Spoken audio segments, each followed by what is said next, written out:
Eto na si Tita Luz. Pupwesto na si Tita Luz. Reveal!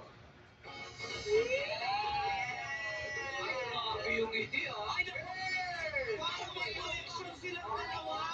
Bakit sumayaw? Since si Tita Luz hindi nagsasalita pero tumugtog ka.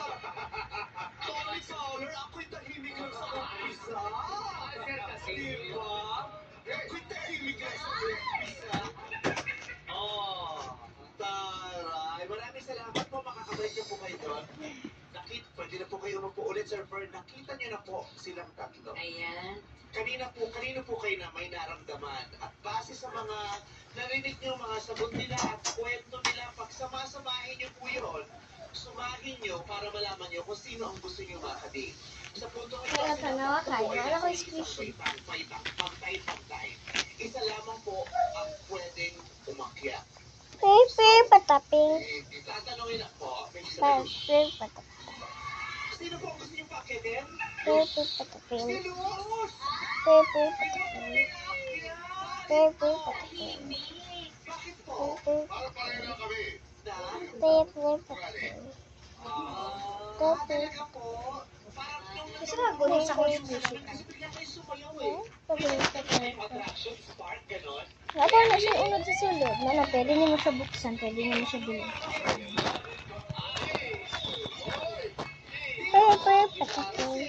May tugtog din naman. Yung naramdaman niyo po kay Tita Luz, hindi niyo naramdaman nung nakita niyo si Tita Terry. Sa YouTube lang man ni ate. Ay, God. Pepe, pataping. Pero may problema tayo. Hindi sila pwede mag-double date. Bakit? Magsiselos sila.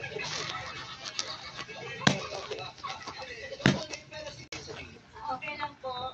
Kung doon po siya masaya eh. Wala naman. Wala naman. Okay na ako sila. Maraming salamat po, Tita Terry at Tita Liz. Salamat yung number. Simuan ta ka kay. Simuan ta ka ay dili lang.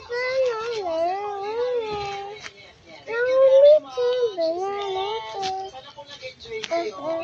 Kaya binote nila nga kumakapoy. Tingnan natin kung paano sasayaw.